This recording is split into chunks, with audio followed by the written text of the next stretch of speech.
اشارات ماہنامہ ترجمان القرآن دور حاضر میں قرآن مجید کے پیغام کو سمجھنے کا بہترین ذریعہ تازہ اشارات کی آڈیو ریکارڈنگ پیش کی جا رہی ہے۔ سماعت فرمائیں۔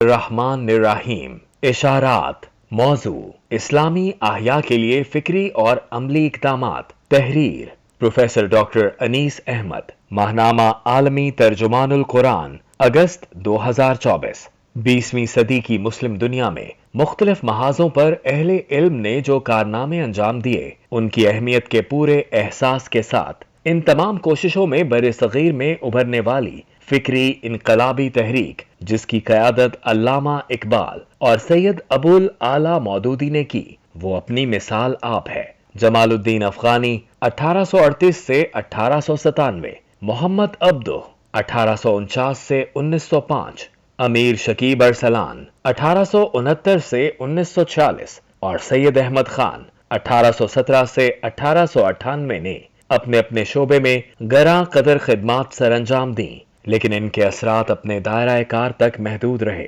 علامہ اقبال اور سید مودودی کی اجتہادی فکر اور دعوتی قیادت نے دعوت فکر کو ایک منظم عملی تحریک اور منصوبہ اصلاح میں تبدیل کیا، جس کے اثرات ایشیا، یورپ، افریقہ، لاطینی امریکہ اور شمالی امریکہ وغیرہ میں نہ صرف رجال کار کی شکل میں بلکہ دعوتی اداروں اور تحریکات کی صورت میں ظاہر ہوئے۔ علامہ اقبال اور سید مودودی کی تحریریں دنیا کی 45 سے زائد زبانوں میں ترجمہ ہو کر دنیا بھر میں پھیل چکی ہیں۔ یہاں پر ان تحریروں کے اثرات کا جائزہ مقصود نہیں ہے، بلکہ صرف یہ اشارہ کرنا ہے کہ ان کی فکر کے زیر اثر مسلم دنیا میں اسلامی احیاء کے کن زاویوں پر کام ہوا اور کن پر کام کی ضرورت ابھر کر سامنے آئی۔ مادیت اور لادینیت پر مبنی مغربی فکر کا محاکمہ۔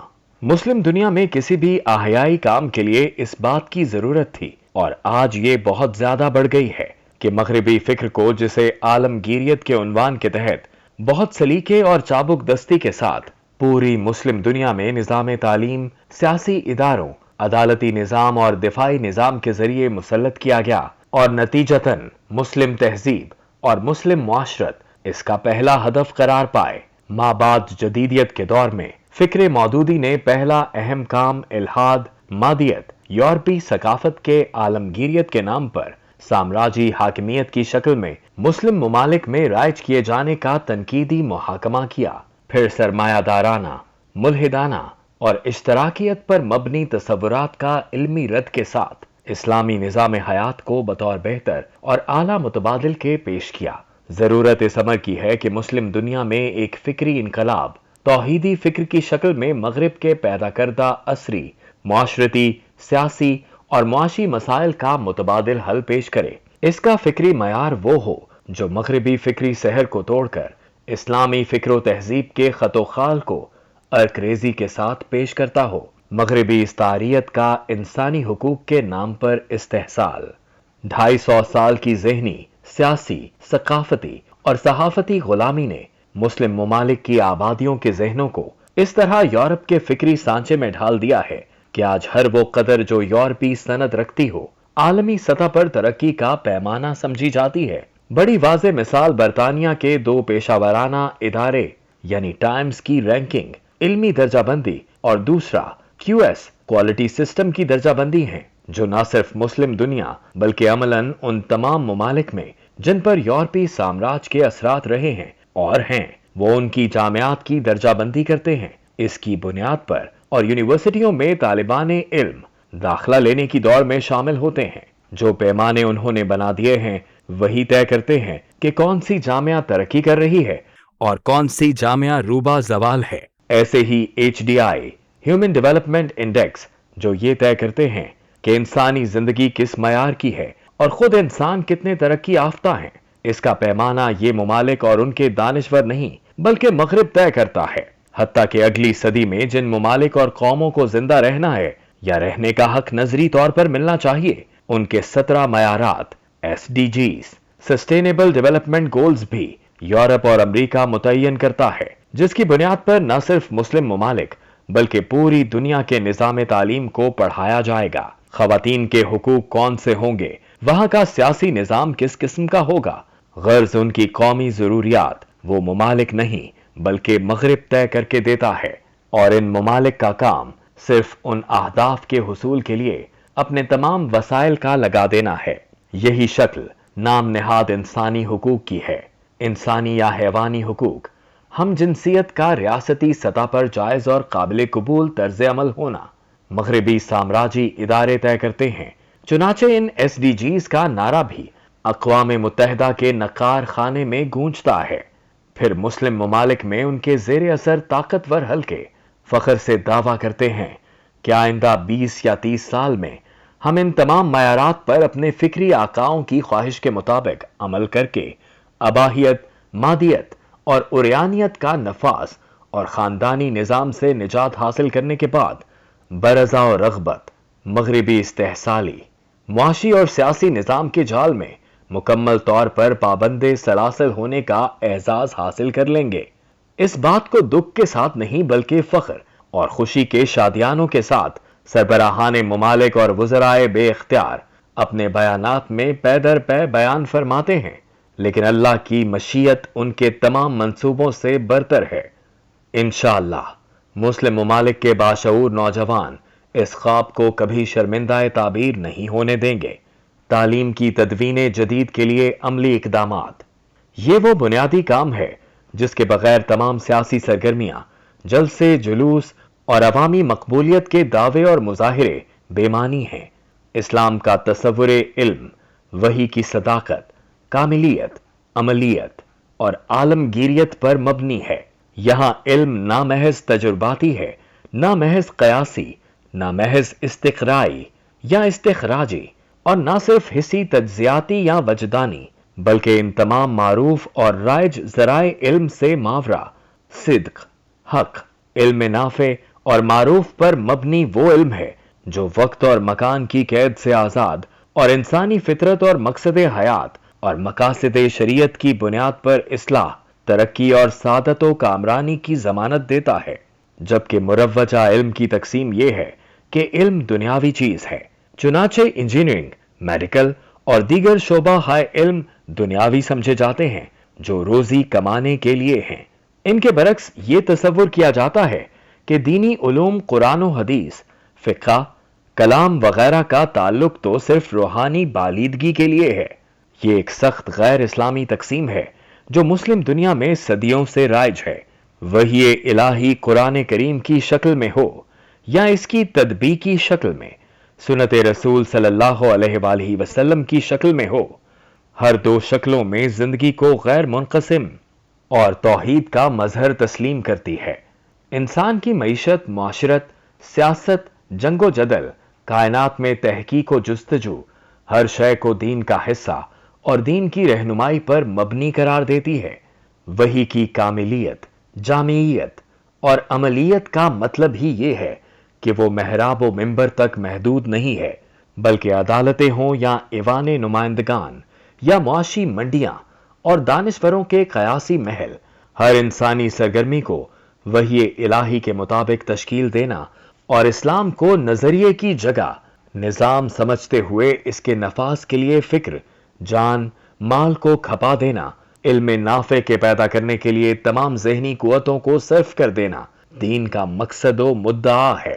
دینی اور دنیاوی تعلیم کی تقسیم کا تصور دراصل ایک سیکولر تصور ہے، کیونکہ سیکولرزم آسان لفظوں میں ڈوئلزم یا ثنویت کا نام ہے کہ زندگی کو دو خانوں میں تقسیم کر دیا جائے، ایک خانہ مسجد اور کلیسا کا ہو اور دوسرا خانہ مارکیٹ، سٹاک ایکسچینج اور پارلیمنٹ کا، پھر ان دونوں کا کوئی اتحاد اور امتزاج نہ ہونے پائے۔ اسلامی یا اخلاقی علم اس دو عملی کو توحیدی نظام میں تبدیل کرتا ہے۔ اس لیے علم کی تعریف اور علم نافع کا حصول اور معاشرے میں مختلف جہتوں میں عملی ترقی جب تک توحیدی تصور علم کے مطابق نہیں ہوگی، نہ ہم ذہنی غلامی سے نکل سکتے ہیں اور نہ اللہ کی حاکمیت تمام شعبوں پر قائم کر سکتے ہیں۔ اسلامی نظام اور اسلامی نظریے کا فرق۔ مسلم دنیا کے مقتدر طبقے اسلام کو نظریہ تو مانتے ہیں، نظام نہیں مانتے۔ وہ حرم کعبہ کی طرف جاتے وقت اللہ اکبر، لا الہ الا اللہ اور لاہ الحمد ولاہ الملک کا اعلان تو بلند آواز میں کرتے ہیں، لیکن بادشاہتوں اور سودی تجارتی منڈیوں اور بینکوں کے بغیر زندگی کو نامکمل بھی سمجھتے ہیں۔ اس لیے اسلام کو بطور نظام حیات سمجھنے اور کم از کم اپنی ذاتی اور گھریلو زندگی میں نافذ کر کے اس کی عملیت کا ثبوت پیش کرنے کی ضرورت ہے۔ یہ کام صرف ایسی نوجوان نسل کر سکتی ہے جس کے خون میں ایمان کی حرارت ہو اور نسل پرست سفید فام یورپی سامراجیت کی غلامی سے اس کا ذہن اور روح پاک ہو چکی ہو۔ الحمدللہ آج ایسے سینکڑوں نہیں، لاکھوں نوجوان مسلم اور غیر مسلم دنیا میں موجود ہیں، اور یہی اسلام کی نشاط ثانیہ یعنی زوال سے عظمت کی سمت کے سفر کا ذریعہ بنیں گے انشاءاللہ۔ مساجد کا تحریکی نظام۔ مسلم دنیا میں مساجد اس وقت سرکاری لادینی نظام یا نظام بادشاہی کی صدائے بازگشت کی حیثیت رکھتی ہیں۔ وہ ملائیشیا ہو یا ترکی یا کچھ اور نام نہاد مسلم ممالک، مطبوعہ سرکاری خطبہ جس میں آج تک سلطان کو ذل اللہ کا درجہ دیا گیا ہے، عوام الناس کے سامنے سنا دیا جاتا ہے۔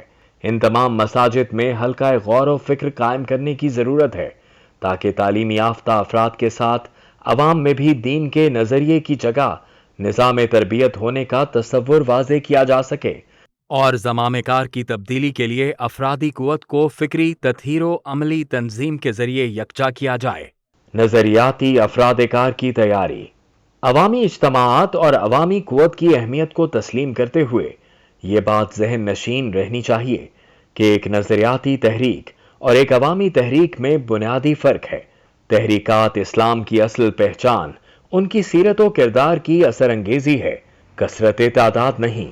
قرآن کریم نے 20 صابرین کو 200 گمراہ افراد پر غالب قرار دیا ہے، یعنی اصل قوت تقوی، صبر، استقامت اور توکل علی اللہ کی ہے، عددی اکثریت کی نہیں۔ اسلامی احیاء کے لیے اصول بھی قرآنی ہی ہوں گے۔ کسی مقام پر کسی سیاسی جماعت کے کامیاب ہو جانے سے ایک اصول وجود میں نہیں آتا۔ اصول و صداقت وہ ہے جو قرآن و سنت کے نصوص پر مبنی ہو۔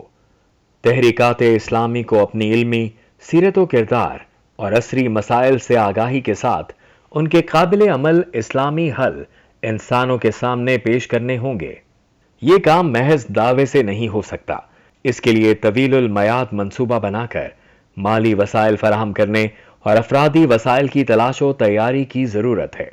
ایسے افراد کار کی تیاری جو قرآن و سنت، فقہ اور جدید علمی رجحانات پر عبور رکھتے ہوں اور ان میں تخلیقی صلاحیت ہو۔ جب تک ایسے افراد کی ایک جماعت زندگی کے ہر شعبے میں تیار نہ ہو جائے، تحریکات اسلامی مطلوبہ تبدیلی نہیں لا سکتی ہیں۔ خواہشوں سے زیادہ ٹھوس انسانی وسائل کی تیاری تحریکات کا ہدف ہونا چاہیے۔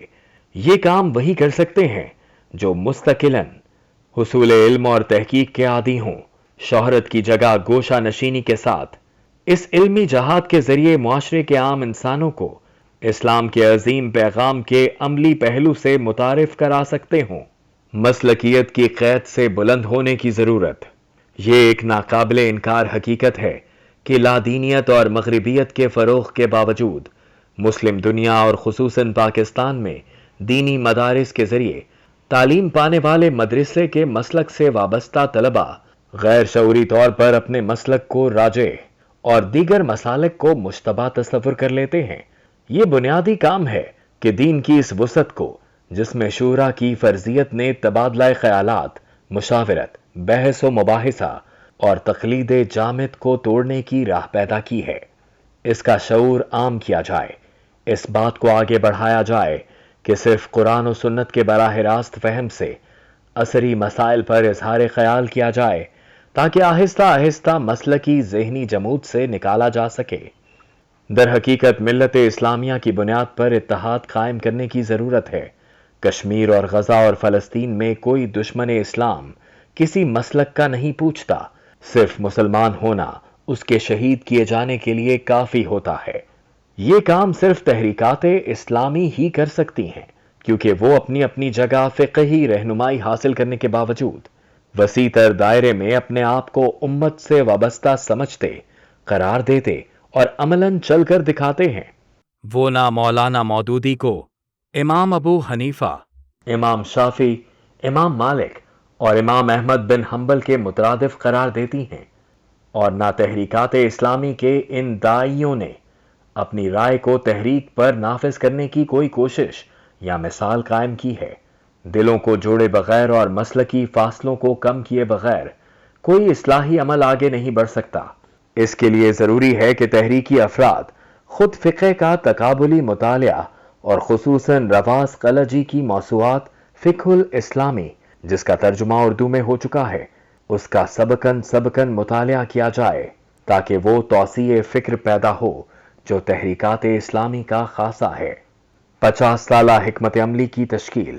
تحریکات اسلامی کی نوجوان قیادت کو اپنے اپنے دائرہ کار سے نکل کر عالمی تناظر میں روبہ زوال مغربی تہذیب کا براہ راست تحقیقی مطالعہ کرنا چاہیے، اور اسلامی تحریکات کے آئندہ 25 برسوں میں جو فکری اور عملی تقاضے اور محاذ سامنے آنے والے ہیں، خصوصاً برقی ابلاغ عامہ اور مصنوعی ذہانت AI کے کثرت سے استعمال کو سامنے رکھتے ہوئے طریق دعوت، دعوتی مواد اور دائی کی مطلوبہ شخصیت و کردار کے حوالے سے حکمت عملی وضع کرنے کی ضرورت ہے۔ بعض عوامل مشترک ہیں اور بعض مخصوص ہیں۔ جو مشترک ہیں ان میں تعاون اور ایک دوسرے کے تجربات سے سیکھنا اور ان کو تسلیم کرنا ہی تحریکی حکمت عملی کا مطالبہ ہے۔ مختلف مقامات پر حالات اور مقامی تناظر میں حکمت عملی کا فرق ایک فطری عمل ہے جسے نظر انداز کرنا بھول پن ہے۔ اس لیے ایک مقام کی حکمت عملی کو دوسری جگہ آنکھیں بند کر کے اختیار کرنا بھول پن ہی نہیں، حماقت بھی ہوگا۔ ایسے بھول پن کی بنا پر خصوصاً نوجوان کارکن تیونس اور ترکی کی مثال بطور تقلید بغیر کسی تحقیقی مطالعے کے پیش کرتے ہیں اور سمجھتے ہیں کہ اگر ان خطوط پر کام کیا جائے تو تحریک جلد اپنا مقصد حاصل کر لے گی۔ یہ تصور عقلی اور تحریکی دونوں زاویوں سے سخت نظر ثانی کا مستحق ہے۔ حقائق وہ نہیں ہیں جو تخیل و تصور میں قیاس کر لیے گئے ہیں۔ مثبت اجتہادی منہج۔ تحریکات اسلامی کو رد عمل کی ذہنیت سے نکلنا اور جاہلیت کے منابع کو سمجھ کر ان سے خطاب کرنا ہوگا۔ اس طرح ایک صحت مند مکالمہ جو قرآنی مطالبہ ہے انہی شرائط پر کرنا ہوگا۔ بعض مسلم ممالک نے مغرب کی نقالی میں جو کوششیں کی ہیں وہ سخت معذرت پسندانہ رویے کی مظہر ہیں۔ اسلام کے واضح اور ابدی اصولوں پر مبنی دینی، عملی، معاشرتی، معاشی، سیاسی مسائل کو مخاطب کرتے ہوئے مکالمہ کرنے کی ضرورت ہے، جس میں بغیر کسی معذرت خواہی کے جہاد، خواتین کے حقوق، جنسی بے راہ روی، اسلامی ریاست اور پاپائیت پر مبنی عیسائی تصور وغیرہ پر بات کرنے کی ضرورت ہے۔ اس کے علاوہ عالمی آبادی کا پھیلاؤ، موسمی تغیرات، معاشی اور دفاعی حکمت عملی، مظلوم مسلم اقلیات اور مظلوم مسلم اکثریتی عوام کے مسائل پر زمینی حقائق کی روشنی میں تبادلہ خیال کیا جائے تو نظر آئے گا کہ جتنی مسلم دنیا میں مسلم آبادی مظلوم اور بے بس ہے، شاید اس سے کچھ کم وہ ان نام نہاد جمہوری ممالک میں نہیں ہے جو اپنے لبرل اور جمہوری ہونے کا دعویٰ کرتے ہیں، لیکن اس سب کے باوجود اپنی نسلی قوم پرستی کی بنا پر وہ مغربی 8 بڑے قبیلے ہوں، گروپ آف G8 یا 22 ممالک کا اتحاد، دوسروں کو تو چھوڑیں ایک طرف، وہ خود اپنے عوام کو بھی حقوق دینے میں ناکام رہے ہیں جن پر دن رات تقاریر کی جاتی ہیں۔ اس مکالمے کے لیے تحقیقی مواد کی تیاری، موضوعات اور کس وقت کس موضوع کو اٹھایا جائے، یہ سب کام غور و خوض کے بعد کرنے کی ضرورت ہے، اور اس حکمت عملی کی تیاری میں مسلم ممالک کی تحریکی قیادت کو متحرک کرنے کی ضرورت ہے۔ ابلاغی جہاد۔ گزشتہ 5 اشروں میں بار بار اس عزم کے اظہار کے باوجود کہ بس چند دنوں میں ملت کے مفاد کو پیش نظر رکھنے والا چینل وجود میں آ جائے گا، آج تک اس کام کو ترجیح کا مستحق نہیں سمجھا گیا۔ آج کا دور برقی ترسیل کا ہے۔ ڈیجیٹل میڈیا کی طاقت کے استعمال کے بغیر کوئی نظریاتی جنگ نہیں لڑی جا سکتی۔ ایک نہیں 10 ایسے اداروں کی ضرورت ہے جو اسلامی تہذیب و تمدن اور اس کے حرکی و اطلاعی پہلو کی دعوت و فکر کے مختلف پہلوؤں کو پیشہ ورانہ مہارت کے ساتھ پیش کر سکیں۔ کسی حد تک الجزیرہ کی مثال سامنے ہے۔ اس سے قطع نظر کہ وہ کس فکر کا نمائندہ ہے، اس نے اپنا ایک مقام پیشہ ورانہ حیثیت سے منوایا ہے۔ پہلے ہی بہت وقت ضائع ہو چکا ہے، اب مزید گنجائش نہیں ہے، اور بغیر کسی تاخیر کے نہ صرف مستقل چینل بلکہ آن لائن بیسیوں چینل اور سوشل میڈیا پر متاثر کن پیشہ ورانہ مہارت کے ساتھ اس کام کو آگے بڑھانا چاہیے۔ اس تعمیری فکر کو عمومی سطح پر نوجوانوں کے لیے، بچوں کے لیے، اعلیٰ تعلیمی یافتہ افراد کے لیے، خواتین کے لیے، تاجروں کے لیے اور دیگر پیشہ ورانہ افراد کے لیے ان کی ضرورت کے پیش نظر مرتب کر کے پیش کرنے کی ضرورت ہے۔ یہ کام کسی بڑے سرمایہ کا محتاج نہیں، صرف ترجیح اور چند پرعزم افراد کا اپنے آپ کو اس کے لیے وقف کرنے کی ضرورت ہے۔ تحریکات اسلامی کو اپنی ترجیح میں اولین ترجیح فکری تطہیر اور تحریکی فکر کے نمائندہ افراد کار کی تیاری کو جاری رکھنا ہوگا۔ تحریک کو عوامی بنانے کی خواہش میں اس اولین ترجیح پر بہت کم توجہ دی گئی ہے۔ مغرب سے ہمارا مقابلہ محض معاشی اور مادی یا سائنسی تحقیقی میدان میں نہیں ہے، بلکہ اصل مقابلہ فکری، ثقافتی، معاشرتی اور خاندانی سطح پر ہے۔ اس کے لیے تحقیق پر مبنی مطالعے کی مسلسل کاوشوں اور ایسی حکمت عملی وضع کرنے کی ضرورت ہے جو تعلیم کو قرآن و سنت کی بنیاد پر ایک بالکل نئی متحرک شکل دے